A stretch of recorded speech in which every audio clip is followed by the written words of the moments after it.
service. Spy movies are usually pretty entertaining, but Kingsman surprised everyone with how unique it was. My point is that the lack of a silver spoon has set you on a certain path, but you needn't stay on it. If you're prepared to adapt and learn, you can transform. Oh, like in My Fair Lady. You're not full of surprises. The film follows a foul-mouthed criminal teen who trains to become an organization's next secret agent. Marketing couldn't show just how vibrantly violent and darkly comedic the movie was. That's his rank, Harry. He blew up his head. It's a bit much, isn't it? But word of mouth helped spread its hilarious brutality. The film was praised for its stylish action sequences, as was newcomer Taron Egerton's performance. It became director Matthew Vaughn's highest-grossing movie, which is pretty impressive considering his previous was part of Fox's X-Men franchise. It was successful enough to spark a film franchise, earning a sequel and even a prequel. Eggsy, I'm gonna shove your manners up your fuck.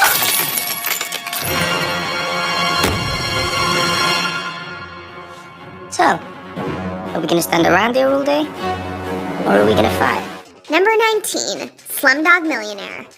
An underdog story through and through, Danny Boyle's masterpiece did far better than anyone could have guessed. I can safely say that tonight is the biggest night of both our lives. The film follows Jamal Malik, a Who Wants to Be a Millionaire contestant accused of cheating, who tells his life story to show how he knows each answer. Are you ready for the final question?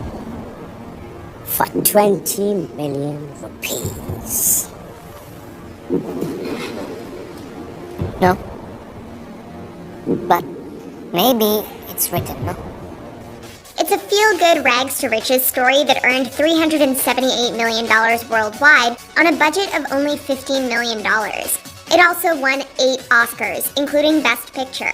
But all of its future success was put into jeopardy when Warner Brothers closed U.S. distributor Warner Independent Pictures just as filming wrapped. Warner Brothers clearly didn't know what it had on its hands as the straight-to-DVD release was considered.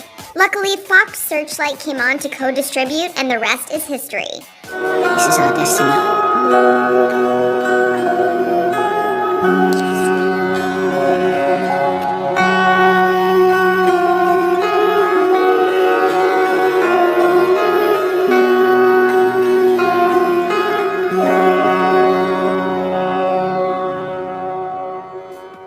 Number 18, Napoleon Dynamite.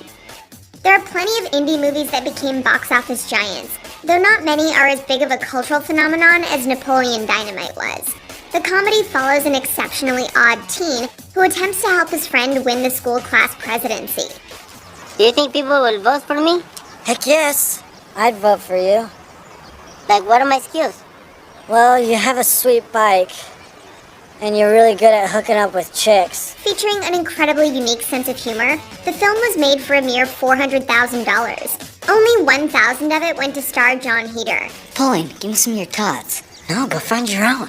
Come on, give me some of your tots. No, I'm freaking starved. I didn't get to eat anything today. However, a successful showing at Sundance led to Fox Searchlight's purchase, which led to a limited theatrical run followed by a wide release, and a worldwide pull of $46 million.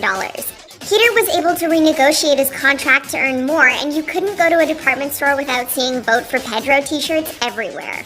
Vote for Pedro. Vote for Pedro. Vote for Pedro. Vote for Pedro. Vote Vote for Pedro. Vote for Pedro. Number 17, Saw.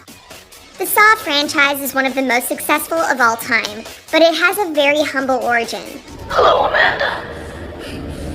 You don't know me, but I know you. I want to play a game. It began as a low-budget short film so that writers James Wan and Leigh Whannell could receive funding. That funding was only around $1.2 million, and the production only lasted 18 days. That clock. What about it? It's brand new. So? Somebody obviously wanted us to know the time. Directed by Wan and co-starring Whannell, Saw was a monster hit at Sundance and TIFF. In theaters, it pulled $103 million, making it one of the most profitable horror movies of all time. It ushered in a new horror trend that Hollywood would be obsessed with throughout the 2000s, itself receiving several sequels.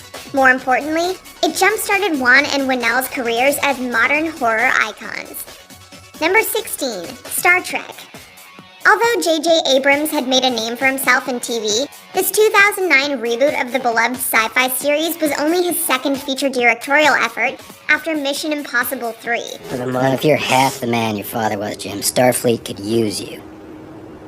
You can be an officer in 4 years. You can have your own ship in 8. Not only that, but there hadn't been a new movie in 7 years.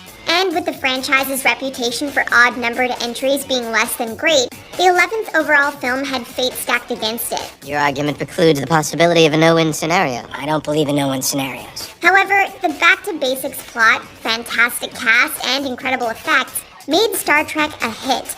It earned a couple of sequels, helped begin an era of new TV shows, and led to Abrams jumping into another cherished sci-fi film series. What about that ship? Stop it!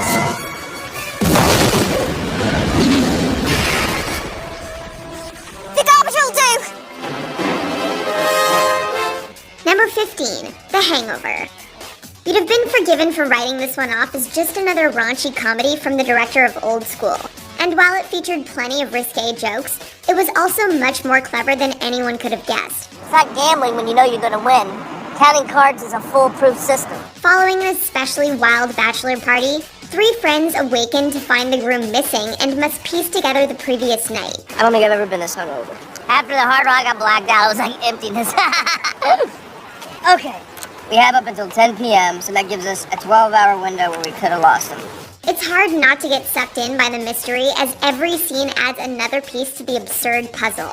And every hilarious encounter is navigated by rising stars Bradley Cooper, Ed Helms, and Zach Galifianakis. With a budget of $35 million, it brought in $469 million worldwide, and spawned 2 sequels, for better or for worse. Guys, one time. Deal? Deal. Deal.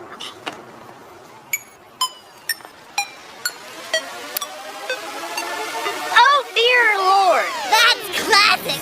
Number 14, Casino Royale. There were plenty of good reasons to not be excited about a new Bond in the mid-2000s. Vodka martini. Chicken or stirred? Do I look like I give a damn? A big part of the fandom insisted that Daniel Craig wouldn't work simply because he's blonde, which sounds ridiculous in retrospect. A more understandable reason was that the franchise's formula had gotten stale, especially in 2002's schlocky, CGI-heavy Die Another Day. Casino Royale took the character back to his roots, literally by showing him earn his 00 license. I knew it was too early to promote you. Well, I understand 00s have a very short life expectancy. So your mistake will be short-lived. The grittier take from GoldenEye director Martin Campbell and Craig's grounded, brutal portrayal breathed life into the tired series. Thrilling stunts and a fantastic villain also helped make it a franchise high. The name's Bond. James Bond. Number 13, Get Out. It's not unheard of for a comedic actor to transition to something serious, but Jordan Peele's move to horror, behind the camera no less, surprised everyone. Get out. Sorry, man. Get out! Known mostly for his work on sketch comedy shows Mad TV and Key and Peele, Peele's directorial debut came out of nowhere. Trailers for Get Out couldn't give too much away, but that means no one knew what to expect from it. Now you're in the sunken place.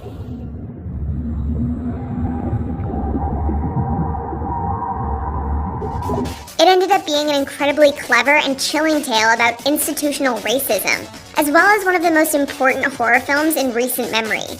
On a budget of $4.5 million, it brought in $272 million worldwide.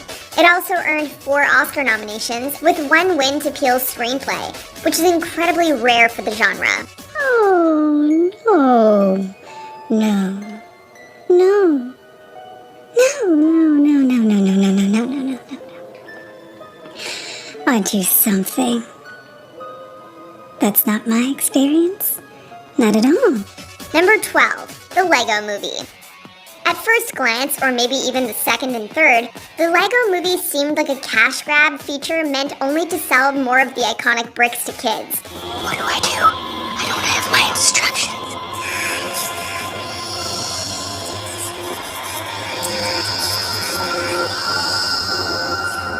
How wrong that assumption was. Following an ordinary construction worker prophesied as special, the movie told an interesting story about conformity. Park between the lines. Yes! Drop off dry cleaning before noon. Read the headlines. Don't forget to smile. Always root for the local sports team. It featured incredible voiceover work from the likes of Chris Pratt, Elizabeth Banks, Will Ferrell, Liam Neeson, and Will Arnett as the scene-stealing Batman. Hey guys, I think we're about to crash into the sun. Yeah, but it's gonna look really cool. The animation was surprisingly fantastic, and the jokes were often hilarious. Its worldwide pull of $468 million on a $60 million budget led to a sequel and 2 spin-offs. Not too shabby for a tie-in movie about toys. Number 11, How to Train Your Dragon. This adaptation of Cressida Cowell's book has turned into one of DreamWorks' most successful franchises, though you wouldn't have guessed it back in 2010. So I guess we'll share? Credit. All mine then. Wow. So, okay. I'll see you, Marketing didn't make it look very original or special from DreamWorks' other works, like Shrek or Madagascar. Everything we know about you guys is wrong. But the story of the misunderstood creatures and the boy who sought to redeem them was extraordinarily heartwarming. Beautifully animated flight sequences made great use of 3D, and although it had a hefty budget of $165 million, it brought in close to $500 million worldwide. 2 Oscar nominations, 2 sequels, and numerous TV spin-offs later, How to Train Your Dragon stands as the gold standard for the studio's animation capabilities. Turns out all we needed was a little more of this. You just gestured to all of me. Number 10, Pirates of the Caribbean, The Curse of the Black Pearl. While the franchise has definitely fallen from grace, the first entry was a stellar adventure movie, but it was the family-friendly Disney's first PG-13 film, and it didn't exactly draw positive word of mouth for being based on a theme park ride. When devil's whiplash, you were really bad. You got me on your show.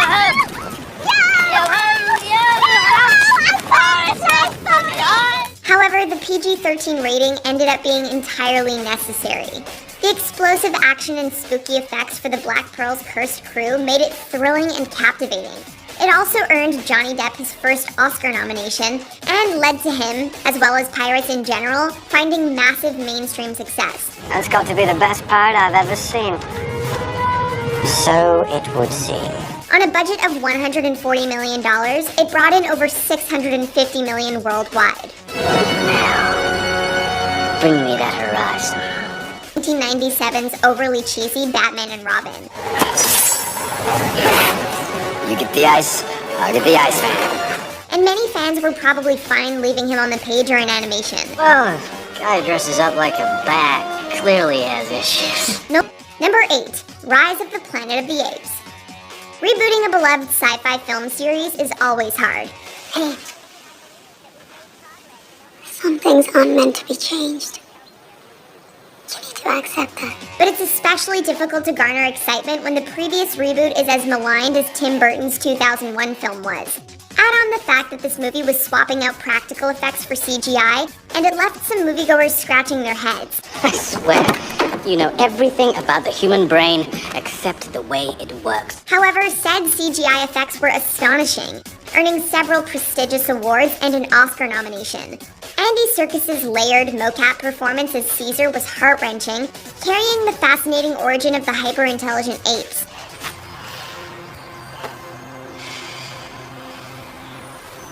Caesar is home.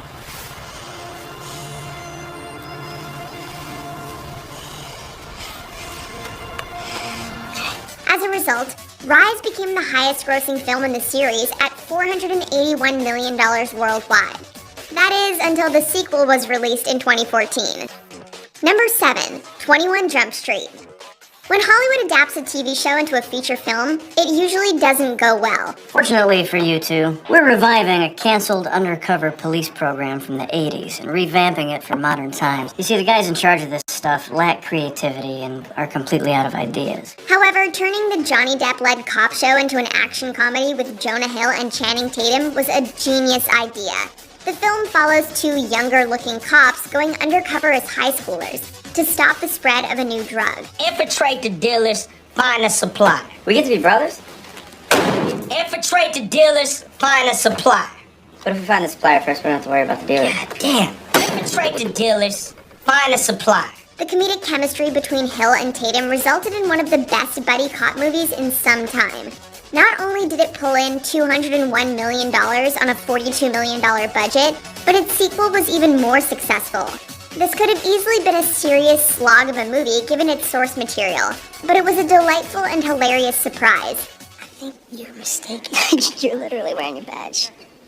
Did you really just check to see if you were wearing your badge? Number 6, District 9.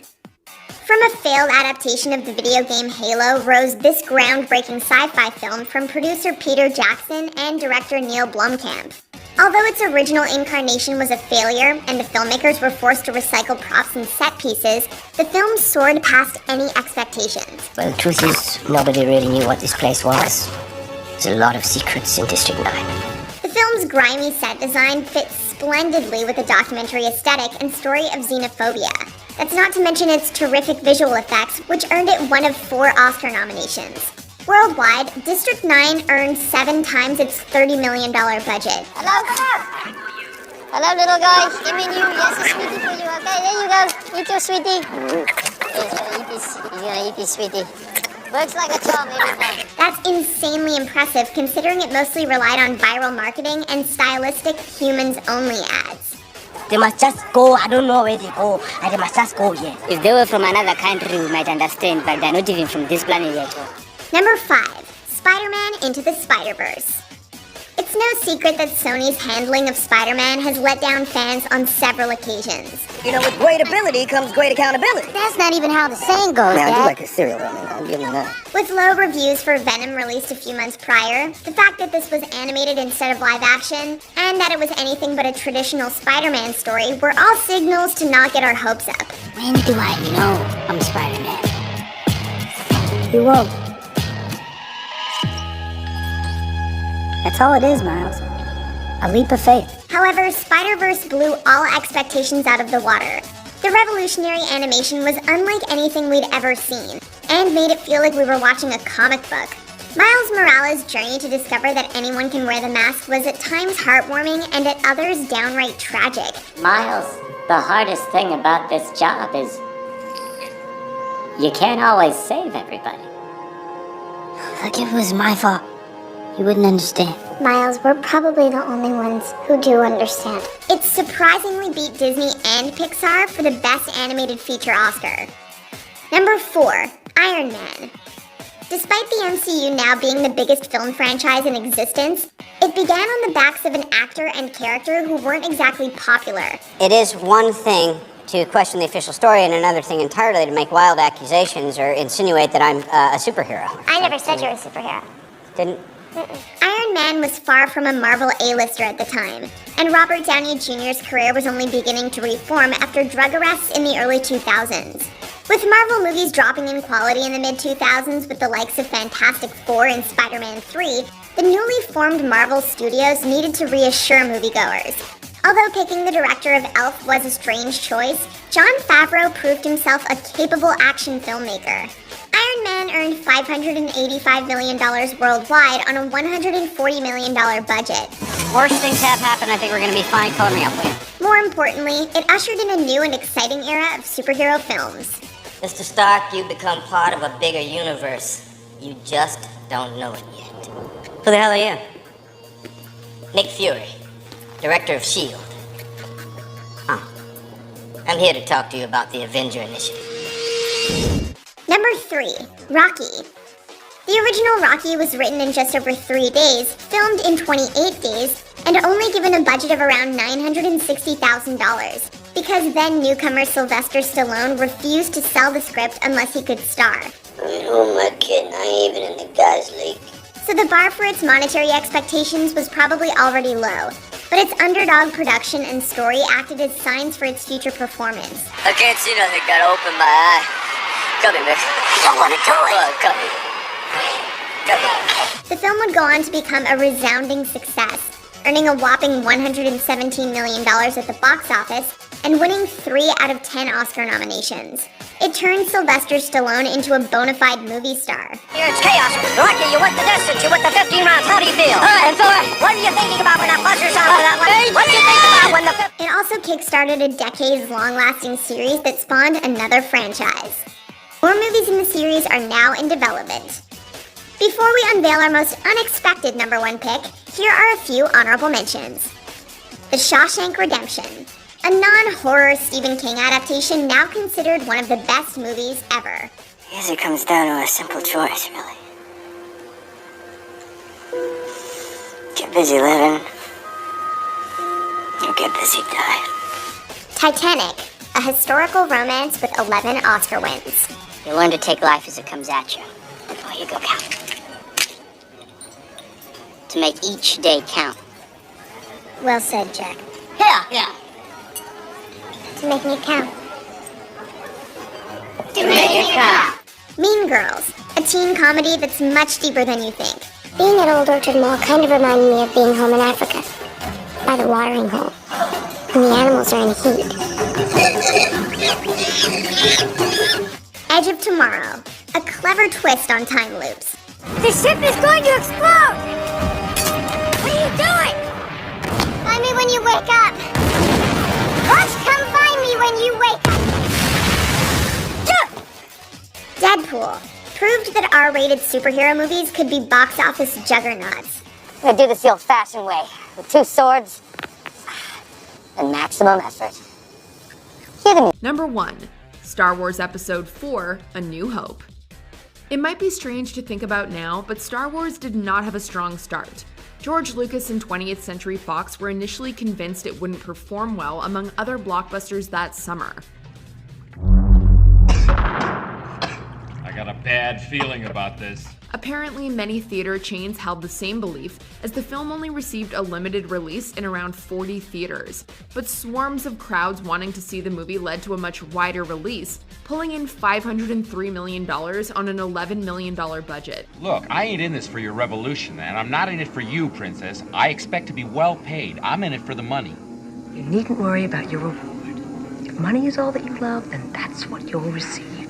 Star Wars earned 7 Oscars, and its cast were made superstars overnight. The little movie that could built an empire of sequels, TV shows, video games, and of course, toys. Great shot, kid! That was 1 in a million! Remember, Force will